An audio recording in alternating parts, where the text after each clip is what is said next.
Hi tears, வணக்கம். நான் உங்கள் குழந்தை கிருஷ்ணா.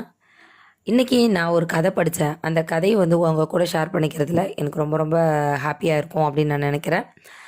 ஒரு ஊரில் ஒரு விவசாயி, கூலி தொழிலாளி. அவர் வீடு ஒழுகிற வீடு, மழை பெஞ்சாலும் ஒழுகிற வீடு, ஒரு வேளை சாப்பாடு கூட இல்லாத ஒரு கஷ்டவாளி. அவர் என்ன பண்ணுறாருன்னா, ஒரு வேளை சாப்பாட்டுக்கே கஷ்டப்பட்டு தான் அவங்க குழந்தைங்களுக்கும் அவர் ஒய்ஃபுக்கும் கொடுக்குறாரு. அப்படிப்பட்ட சூழ்நிலையில் ஒரு நாள் வாசப்படியில் தாடையில் கை வச்சுட்டு ரொம்ப நேரம் யோசிச்சுட்ருக்காரு. நம்மளோட வாழ்க்கை இப்படியே போயிடுமா, என்ன பண்ணலாம் அப்படின்னு சொல்லிட்டு யோசிச்சுட்டு இருக்கும்போது அந்த வழியாக ஒரு மாமுனிவர் வராரு. அந்த மாமுனிவரை பார்த்தோன்னே இவனுக்கு ஒரு புத்துணர்ச்சி. இவர்கிட்ட கேட்டால் நமக்கான வழி கிடைக்கும் அப்படின்னு இவருக்கு தோணுது. குடுகுடுன்னு ஓடி போயிட்டு அவர் காலை பிடிச்சிட்டு, சுவாமி கொஞ்ச நேரம் நில்லுங்க அப்படின்னு சொல்லிட்டு அவர் கால் கிட்ட போய் நின்று ஆசீர்வாதம் வாங்கிட்டு எழும்பி நின்று, சுவாமி எனக்கு ஒரு உதவி செய்வீங்களா அப்படின்னு சொல்லி கேட்குறாரு. கேளுப்பா, உனக்கு என்ன வேணும் அப்படின்னு சொல்லி கேட்குறாரு. நான் ரொம்ப கஷ்டவாளி குடும்பத்தில் இருக்கேன். என் குழந்தைங்களுக்கும் என் மனைவிக்கும் ஒரு வேளை சாப்பாடு போடுறதுக்கே என்னால் முடியல, நான் ரொம்ப கஷ்டப்படுறேன் அப்படின்னு சொல்கிறாரு. அதுக்கு அந்த மாமுனிவர் என்ன சொல்கிறாருன்னா, அதுக்கு நான் என்னப்பா பண்ணட்டும், என்னால் என்ன செய்ய முடியும், நானே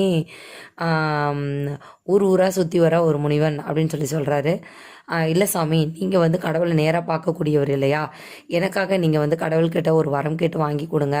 வாழ்நாள் முழுவதும் நானும் என் குடும்பமும் சாப்பிடக்கூடிய அளவுக்கு எனக்கு உணவுகளை இன்றே இப்போதே எனக்கு தருமாறி ஒரு வரம் வாங்கி கொடுங்க அப்படின்னு சொல்லி கேட்குறான். உடனே அந்த முனிவர் என்ன சொல்கிறார், நீ ரொம்ப வித்தியாசமானவனாக இருக்க, இது எப்படிப்பா நான் செய்ய முடியும் அப்படின்னு சொல்கிறாரு. நீங்கள் கடவுள்கிட்ட நேரடியாக பேசுகிறவர் இல்லையா, பேசி எனக்கு வாங்கி கொடுங்க அப்படின்னு சொல்கிறான்.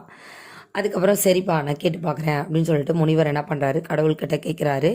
கடவுள்கிட்ட கேட்டவுடனே கடவுளும் அதை அப்படியே ஆகட்டும் அப்படின்னு சொல்லிட்டு வரத்தை கொடுத்துட்றாரு. வரத்தை கொடுத்தவுடனே முனிவர் என்ன பண்ணுறாருன்னா, உனக்கு தேவையான அனைத்தும் உங்கள் வீட்டில் இருக்கும், நீ போய் பாருப்பா அப்படின்னு சொல்லிட்டு முனிவர் சொல்லிவிட்டு அவர் வந்த வழியாக அவர் போயிடுறாரு.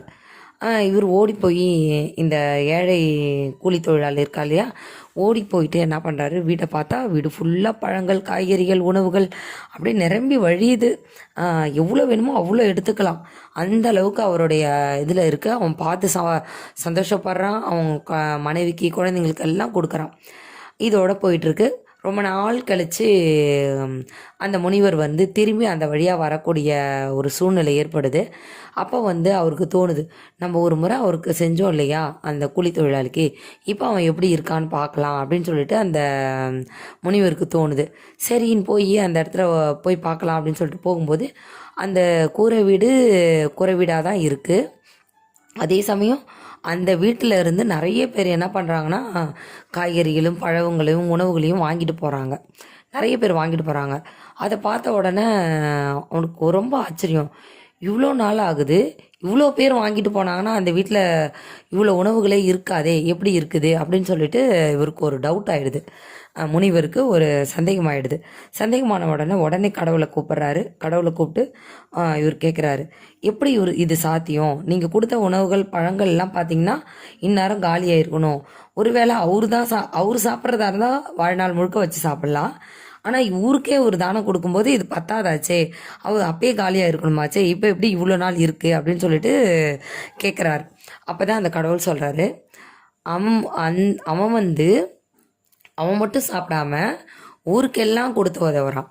கொடுத்து உதவும் போது அவனே அவனுடைய நிலைமையில் இருந்து கொடுத்து உதவும் போது, நான் என் நிலைமையில் இருக்கும்போது நான் எவ்வளோ செய்யணும், அதனால் அவனுக்கு தேவையானதாவை அவன் எடுக்க குறையாமல் அவனுக்கு நான் கொடுத்துக்கிட்டே இருக்கேன் அப்படின்னு சொல்லிட்டு கடவுள் சொல்கிறாரு. அது கூட ஒரு வார்த்தை சொல்கிறேன், என்னன்னா கிணறு எடுக்க தான் சுரக்கும் அப்படின்னு சொல்லுவாங்க இல்லைங்களா. அதுக்கு ஒரு பழமொழியே இருக்குது, அது எனக்கு சொல்ல தெரியல. கேணியில் தண்ணி எடுக்க தான் அங்கே சுரக்கும் அப்படின்றது ஒரு பழமொழியே இருக்குது. அந்த மாதிரி தான் நம்ம கொடுக்க நம்மக்கிட்ட நிறைய விஷயங்கள் வந்துக்கிட்டே இருக்கும். அது கல்வியாக இருக்கட்டும், உணவாக இருக்கட்டும், பணமாக இருக்கட்டும், நாம் என்ன கொடுக்குறோமோ அது பல மடங்காக நம்மக்கிட்ட சேரும்.